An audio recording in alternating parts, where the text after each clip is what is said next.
जय हिंद and welcome to my YouTube channel time to learn concept. दोस्तों आज का वीडियो बहुत ही शानदार बहुत ही दमदार होने वाला है, तो आप लोग कॉपी पेन लेके हो जाइए तैयार। क्यों? क्योंकि आज के क्वेश्चंस मोस्ट रिपीटेड और कॉन्सेप्ट्स सुपर से भी ऊपर हैं। तो देर किस बात की, चलिए चलते हैं क्वेश्चंस की ओर। ये रहे क्वेश्चंस आपकी स्क्रीन पे। Question number 1, I wish that I was a teacher. I wish that I was a teacher, काश मैं अध्यापक होता। अब ध्यान से देखिए, पहला कॉन्सेप्ट ही इतना मज़ेदार इतना कमाल का है जिसकी जितनी भी तारीफ करें उतनी ही कम है। ध्यान दीजिए, ये आई विश का मतलब क्या होता? आई विश का मतलब होता आप कोई चीज़ इमेजिन कर रहे होते हैं। बात समझ आ रही है ना? कोई चीज़ आप क्या कर रहे होते? इमेजिन। काश काश मैं राजा होता, काश मेरे पास धन होते, काश मैं पक्षी होता। ये सारी चीज़ें इमेजिनेशन की कैटेगरी में आती हैं। तो वही चीज़ है यहाँ, जब आई विश लगा होता है तो तुरंत आप समझ जाइए कि आप इमेजिनेशन ले रहे हैं और इमेजिनेशन सच नहीं होता है। यहाँ ध्यान से देखिए, तो क्या हो जाएगा? That I was a teacher, मैं एक अध्यापक होता। तो भाई वहाँ पे मैंने कल भी अभी ये बात समझाई थी, वहाँ पर क्या आता है? वर। यहाँ पर चाहे कर्ता हमारा सिंगुलर हो चाहे कर्ता हमारा प्लूरल हो, हर कंडीशन में यहाँ ना तो इज आएगा, ना तो आर आएगा, ना तो वाज आएगा, आएगा तो सिर्फ वर। चलिए क्वेश्चन नंबर 2 पर आते हैं। Some fish are floating in the river. अब इसमें क्या कमी है? ध्यान से देखिए, some fish are floating in the river, ठीक है, नदी में कुछ मछलियां तैर रही हैं। अब ध्यान से देखिए भाई, इसमें कमी क्या है? अब देखो, है नदी, अगर नदी है तो भाई आप बताइए कि क्या केवल उसमें एक ही प्रजाति की मछलियां पाई जाएंगी? आप कहोगे बिल्कुल नहीं। तो जाहिर सी बात है, यहाँ पर कई प्रजाति की मछलियों की बात की जा रही है। तो यहाँ पे आर तो बिल्कुल करेक्ट है, बट भाई इसका बहुवचन तो बनाना पड़ेगा। क्या बनाएंगे आप? ES लगा करके बहुवचन बनाएंगे, बिल्कुल करेक्ट हो जाएगा। साधारण तौर पर क्या होता है, एक बात ध्यान रखिएगा, जब फिश जो है, जब फिश एक ही प्रजाति की मछलियों की चर्चा करे तो फिश का बहुवचन भी फिश होता है, फिश का एक वचन भी फिश ही होता है। ये बात नोट कीजिएगा। चलिए क्वेश्चन नंबर 3 पे आते हैं। He is reading this poem for 2 hours. ये इतना कमाल का कॉन्सेप्ट है, आप बार बार देखते हैं, ये क्वेश्चन पूछ ही लिया जाता है एग्जाम में। यहाँ ध्यान से देखिए, फॉर 2 आवर्स, यहाँ पे समय की चर्चा। भाई साहब, अगर यहाँ पे समय की चर्चा है तो एक बात कंफर्म है कि यहाँ पर जो भी एक्शन होगा वो परफेक्ट कॉन्टिन्यूअस में होगा। प्रेजेंट का है तो प्रेजेंट में होगा, पास्ट का है तो पास्ट में होगा, फ्यूचर का होगा तो फ्यूचर में। तो यहाँ पे इज नहीं बल्कि क्या आना चाहिए? Has been. ध्यान दीजिए, यहाँ पे ही लगा इसलिए है सही है। चलिए क्वेश्चन नंबर 4 पे आते हैं। The number of invitees are increasing. जैसा मैंने कहा कि आज के क्वेश्चंस मोस्ट रिपीटेड और कॉन्सेप्ट ऊपर से ऊपर है। देखिए आज एक नया कॉन्सेप्ट, गजब का कॉन्सेप्ट है, ध्यान दीजिए, एकदम बैठा लीजिए दिमाग में। ये देखिए यहाँ लिखा है द नंबर। क्या लिखा है? The number of invitees. ये आपको प्लूरल दिख रहा है बिल्कुल। और कुछ बच्चे कहेंगे सर ये प्लूरल है, तो प्लूरल के साथ यहाँ आर तो करेक्ट होगा। तो मेरे भाई आप सबसे बड़ी गलती कर रहे हैं। जानते हो क्यों? क्योंकि यहाँ पे आर तो आ ही नहीं सकता। उसका कारण क्या है? उसका कारण ये है कि 10 नंबर ये सिंगुलर काउंट किया जाता है। और जब प्रीपोजिशन लगा करके, ध्यान से सुनिए, जब प्रीपोजिशन लगा करके कोई बात लिखी जाती है तो वो एडिशनल इंफॉर्मेशन हो जाता है। और आप जब वर्ब यूज करते हैं तो एडिशनल इंफॉर्मेशन से नहीं करते हैं, आप मेन सब्जेक्ट से करते हैं। तो मेन सब्जेक्ट तो हमारा द नंबर हो गया, और ये है सिंगुलर, तो भाई साहब इज सही होगा। आप कहोगे नहीं सर, आप इज लगाइए, बिल्कुल सही हो जाएगा। चलिए क्वेश्चन नंबर 5 पे आते हैं। 1 मिनट, अब ध्यान दीजिए, एक चीज इसमें और नोट करने वाली बात है। अब ध्यान दीजिएगा, ये द नंबर सिंगुलर होता है, लेकिन अगर यहाँ पे आ नंबर लिख के आ जाए, क्या लिख के आ जाए? फिर से मेरे साथ बोलिए, आ नंबर आ जाए, अ नंबर, तो वो प्लूरल काउंट किया जाता है और वहां पे आर बिल्कुल सही हो जाता है। चलिए क्वेश्चन नंबर 5 पे, many a boy were playing in the field. फिर से एक नया कॉन्सेप्ट, ध्यान दीजिएगा। Many a boy were playing in the field. अब ध्यान दो भाई, यहाँ देखो मेनी आ गया, आ मतलब एक यानी बॉय बिल्कुल करेक्ट है, ये सिंगुलर बिल्कुल करेक्ट है। समझ गए? जब भाई ये सिंगुलर है मेरे भाई, तो मेन चीज तो यही है, मेन सब्जेक्ट तो यही है, इसके अनुसार आपको वाज करना है, वर नहीं करना है। ध्यान दीजिएगा, मैंने पिछले वीडियो में भी बताया है कि मेनी आ इसके तुरंत बाद जो भी नाउन आएगा सिंगुलर आएगा और वर्ब भी हम सिंगुलर लगाएंगे। चलिए क्वेश्चन नंबर 6 पे आते हैं। गॉड सेव्स मी, भगवान मुझे बचाते हैं। प्रेजेंट इंडेफिनिट टेंस में लेके चले गए, जो कि गलत होता है। भगवान बचाते हैं मुझे, नहीं, आप ऐसा कभी नहीं बोलते। आप बोलते हैं हे भगवान मेरी रक्षा करो, हे भगवान मुझे बचाओ। तो जाहिर सी बात है वहाँ पे कहीं ना कहीं आप ऑप्टेटिव बोलने की कोशिश कर रहे होते हैं। तो यहाँ पे क्या हो जाएगा, सेव, क्या हो जाएगा, सिर्फ शेव हो जाएगा। आप चाहो तो यहाँ पे कॉमा भी यूज कर सकते हो, कोई दिक्कत की बात नहीं है। तो चलिए अगले क्वेश्चन पर चलते हैं। Question number 7, the associates and my self chose the architect for the building. अब इसमें क्या गलती है, आप सोचिए, दिमाग लगाइए, आप सोच के बैठिए इन सब क्वेश्चंस में कि क्या गलतियां हैं, फिर मैं गलती बताऊंगा तो आप ये जानिए कि आपने कितना सही किया और कितना गलत। तो देखिए लिखा है द एसोसिएट्स, बिल्कुल सही है, एंड माई सेल्फ। भाई माई सेल्फ रिफ्लेक्सिव या एम्फेटिक प्रोनाउन की कैटेगरी में आता है, तो क्या डायरेक्ट माई सेल्फ आ जाएगा? आप खुद ही सोचो, क्या डायरेक्ट माई सेल्फ आ जाएगा? नहीं भाई, कम से कम इसका प्रोनाउन तो आप दे दीजिए। तो जाहिर सी बात है यहाँ पे मैं क्या यूज करूँ, इसका प्रोनाउन यूज करना पड़ेगा। लेकिन कौन सा प्रोनाउन? क्या मैं सब्जेक्टिव केस यूज करूँ, क्या मैं ऑब्जेक्टिव केस यूज करूँ, या कोई और? तो ध्यान से देखिए, है तो ये सब्जेक्ट और ये सब्जेक्ट बनने की ही कोशिश कर रहा है। ध्यान से देखिए, ये वर्ब है हमारा। अगर ये हमारा वर्ब है तो भाई वर्ब को किसकी ज़रूरत होती है? आपको भी पता है, सब्जेक्ट की ज़रूरत होती है मेरे भाई। अगर इसे सब्जेक्ट की ज़रूरत पड़ती है तो ये भी सब्जेक्टिव केस बनेगा, और एंड के साथ जो जुड़ेगा उसका भी सब्जेक्टिव केस होना फिक्स है। तो जाहिर सी बात है यहाँ मुझे क्या करना पड़ेगा, सब्जेक्टिव केस आई लगाना पड़ेगा। क्या लगाना पड़ेगा? Subjective case I. बिल्कुल करेक्ट है। चलिए क्वेश्चन नंबर 8 पे चलते हैं। Each of the prescriptions cause bloating and irritability. अब इसमें क्या गलती, अब ध्यान दीजिएगा, मैं आपको प्रोनाउन से रिलेटेड गलतियां बता रहा हूं। यहां देखो क्या लिखा है, द प्रेस्क्रिप्शंस, ठीक, बहुवचन है, ये प्लूरल है।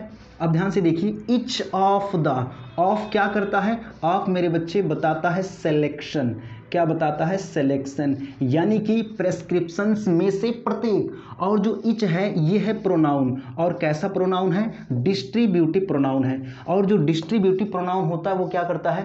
पूरे के पूरे समूह को एक एक एक एक करके बांट देता है, डिस्ट्रीब्यूट कर देता है। तो जाहिर सी बात है ये सिंगुलर अपने आप को बना लेता है बांट करके, एक एक करके। अगर ये सिंगुलर बनाया तो मेरे भाई वर्ब कैसा आना चाहिए? सिंगुलर आना चाहिए कि नहीं आना चाहिए? तो आप कहोगे बिल्कुल सर सिंगुलर लगाओ, बात खत्म करो। चलिए क्वेश्चन नंबर 9 पे आते हैं। Before I open the door I ring the doorbell. अब इसमें क्या गलती है भाई साहब, ध्यान से देखिएगा। Before I open the door मतलब डोर को खोलने से पहले, आई रिंग द बेल मतलब मैंने डोर बेल को रिंग किया। अब आप ध्यान से देखिए भाई, आपने दरवाज़ा खोलने से पहले कोई काम किया, यानी दरवाज़ा बाद में खोला आपने, उसके पहले आपने कुछ काम किया। क्या काम किया आपने? आपने डोरबेल बजाने का काम किया। तो जाहिर सी बात है, जब हम दो एक्शंस को एक साथ कनेक्ट करने की कोशिश करते हैं तो जो एक्शन हमारा पहले होता है उसे हम परफेक्ट में लिखते हैं, जिस भी टेंस का होगा, और जो काम बाद में होता है उसे हम इंडेफिनिट में लिखते हैं। तो जाहिर सी बात है भाई, ये काम पहले हुआ ना, तो हम इसे किस में लिखेंगे? परफेक्ट में लिखेंगे। किसका परफेक्ट होगा? Opened, second form of verb, always show the past time. तो हमें यहाँ पास्ट परफेक्ट यूज करना पड़ेगा। Very good. तो आप क्या लिखेंगे यहाँ पर? I had ring rang rung the door bell. चलिए क्वेश्चन नंबर 10 पे आते हैं। The gold is heavier metal than iron. अब देखो इसमें क्या गलती है, ये गलती शायद मैंने बताई भी आपको, ध्यान दीजिएगा। आज मैंने कहा जैसा कि हर कॉन्सेप्ट सुपर से ऊपर है, तो वाकई बिल्कुल वही होगा। देखो गोल्ड क्या होता है भाई? Material noun. बताइए होता है कि नहीं? बिल्कुल होता है। आयरन क्या होता है? Material noun. समझ गए? अब देखो हम किसकी तुलना कर रहे हैं भाई?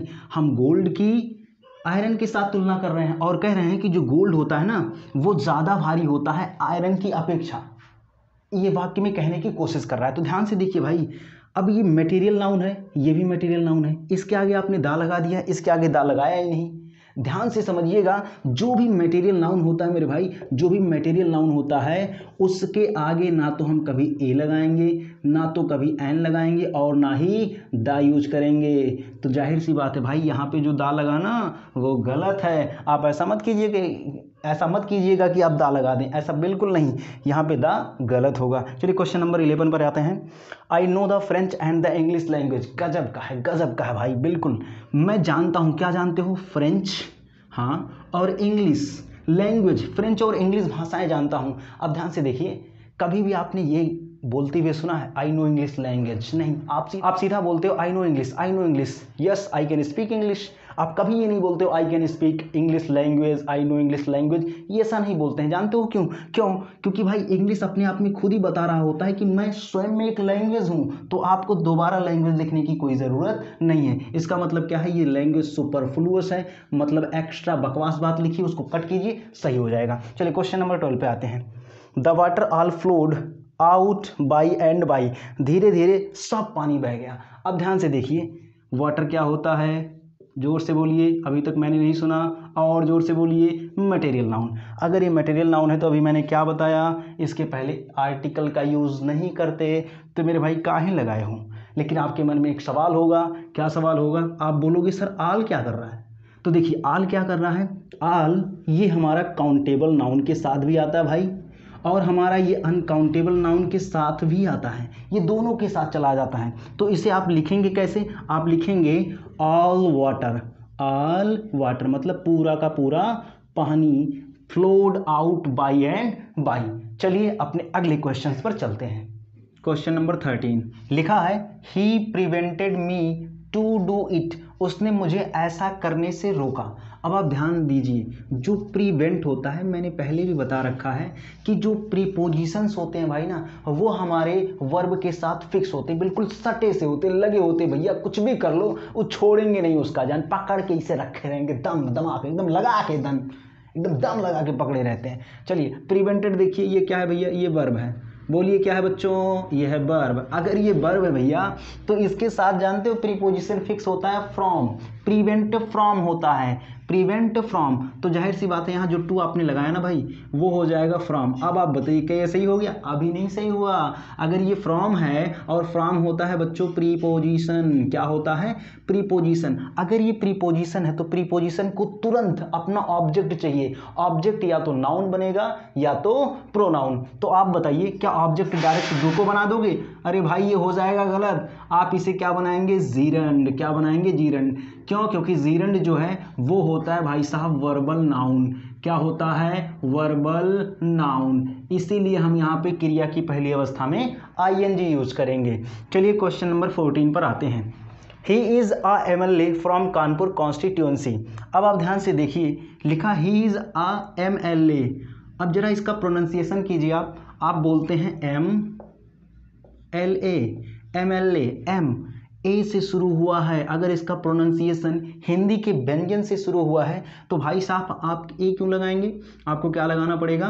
एन लगाना पड़ेगा। वेरी गुड, हो गया करेक्ट। क्वेश्चन नंबर 15 पर आते हैं। Of the two boys he was the most intelligent. अब ध्यान से समझिएगा, ये क्वेश्चन थोड़ा ऊट पटांग करके लिखा गया है, मतलब पीछे की चीज़ें आगे लिख दी गई और आगे का पीछे होना चाहिए था। तो चलिए देखिए, लिखा है ऑफ द टू बॉयज, दो लड़कों में से। ऑफ क्या बताता है बच्चों? अभी भी मैंने बताया था सिलेक्शन। क्या बताता है? सिलेक्शन। यानी दो बच्चों में से कौन? वह। ही क्या है भैया? ज़्यादा इंटेलिजेंट है। अभी बताओ यहाँ मोस्ट लगाने की क्या ज़रूरत है भैया? मोस्ट क्या होता है? सुपरलेटिव डिग्री होता है। ध्यान से देखिएगा, मोस्ट क्या होता है? Superlative degree. अगर मेरे भाई ये सुपरलेटिव डिग्री है तो सुपरलेटिव डिग्री दो लोगों से अधिक लोगों के बीच में किसी एक को महान अथवा कम महान दिखाने के लिए प्रयोग किया जाता है। लेकिन यहाँ पर तो दो लोग हैं, और जब भी दो लोगों की बात हो और उसमें से एक को ज़्यादा और एक को कम दिखाया जाए तो वहाँ पे हम यूज़ करते हैं कंपैरेटिव डिग्री। ध्यान से सुनिए, जब दो लोग हों, एक को ज़्यादा बड़ा और एक को थोड़ा कम दिखाया जाए तो वहाँ पर क्या आता है? Comparative degree. तो मेरे भाई बिल्कुल सही आपने पकड़ा। यहाँ क्या होना चाहिए था? More intelligent. He was more intelligent. चलिए क्वेश्चन नंबर 16 पर आते हैं। You are late always. आप हमेशा लेट हो। अब आप ध्यान से देखिए, इसमें गलती एडवर्ब की है। किसकी गलती है? एडवर्ब की। एडवर्ब का स्थान कहाँ होता? आप बताइए। वर्ब के आसपास ही होगा, एडजेक्टिव के आसपास ही होगा, या सिर्फ एडवर्ब के आसपास ही भटकेगा? क्योंकि एडवर्ब का काम क्या होता है? एडजेक्टिव, वर्ब और खुद एडवर्ब की ही विशेषता बताना एडवर्ब का काम है, तो इन्हीं के आसपास ये ऐसे ऐसे ऐसे ऐसे चक्कर लगाएगा। तो भाई साहब ध्यान से देखिए, आप हमेशा लेट होते हैं ना, तो आर के पहले, आर के जस्ट बाद आप क्या लिखेंगे, ऑलवेज। तो क्या लिखेंगे, यू आर ऑलवेज लेट, आप हमेशा लेट हो, तो यहाँ ऑलवेज आना चाहिए था। जो आपने यहाँ लगाया उसे यहाँ पे आप ले आकर के लिख देंगे, काम खत्म। क्वेश्चन नंबर 17 देखिए, the air of hills is cooler than lowlands. गजब का कॉन्सेप्ट है, ध्यान से पढ़िएगा, ध्यान से समझिएगा। आज का वीडियो अमेजिंग है, आज के कॉन्सेप्ट सुपर से भी ऊपर है, मैंने पहले बताया। ध्यान दीजिए क्या लिखा है, द एयर यानी हवा। कहाँ की हवा भाई, हिल्स की, पहाड़ियों की जो हवा है ना वो कैसी है, इज कूलर मतलब ज़्यादा ठंडी है। किससे ज़्यादा ठंडी है, लोलैंड से।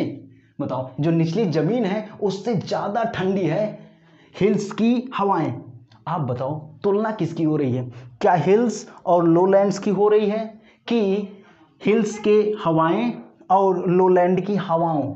बताओ, इन दोनों के बीच हो रही है ना कंपैरिजन। तो जाहिर सी बात है भाई, अगर आपने यहाँ द एयर हिल्स का लिए लगाया है तो द एयर यहाँ पर भी लोलैंड्स के लिए भी तो आना चाहिए था, क्योंकि कंपैरिजन हम हिल्स और लोलैंड्स में नहीं कर रहे हैं बल्कि वहाँ पर चलने वाली हवाओं का कर रहे हैं। तो भाई यहाँ पर आपने हवा तो लिख दिया, लेकिन यहाँ कौन लिखेगा।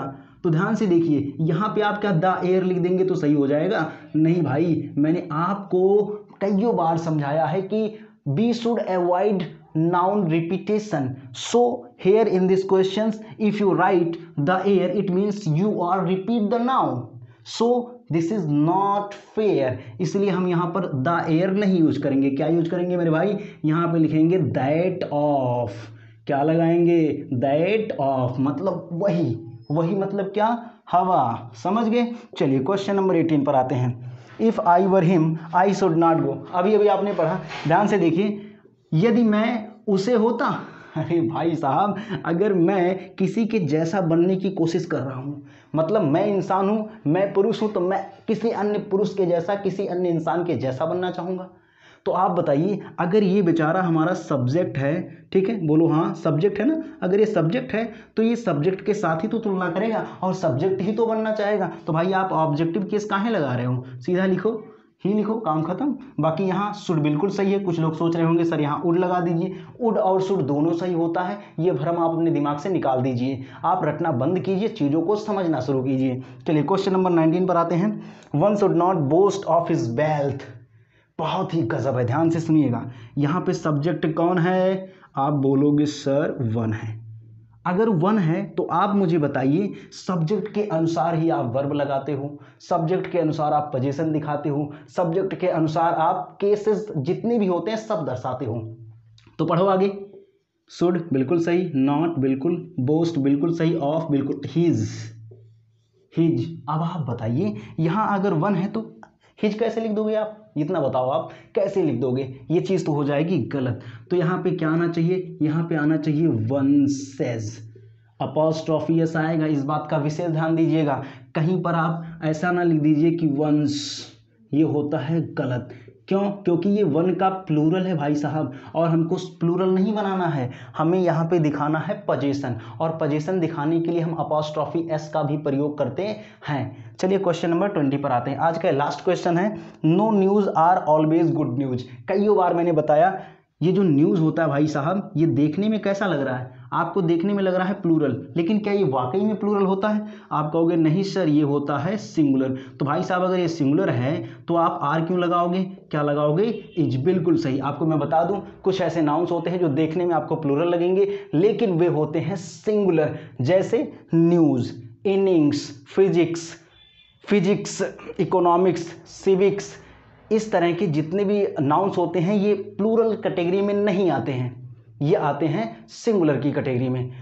आई होप आपने इस प्रैक्टिस सेशन से बहुत कुछ सीखा होगा। अगर आपको हमारा वीडियो पसंद आता है तो वीडियो को लाइक कीजिए, चैनल पर नए हो तो चैनल को सब्सक्राइब कीजिए। ऐसे ही हंसते रहिए, मुस्कुराते रहिए, हमारे साथ पढ़ते रहिए, माता पिता का सम्मान कीजिए, गुरुओं का भी सम्मान कीजिए। मिलते हैं नेक्स्ट वीडियो में, तब तक के लिए जय हिंद। जो कि सब कुछ आसान है, देखो कि सब कुछ आसान है, बोलो कि सब कुछ आसान है, शोर मचा के ये सबको बता दो, फैला दो कि सब कुछ आसान है, फैला दो कि सब कुछ आसान है।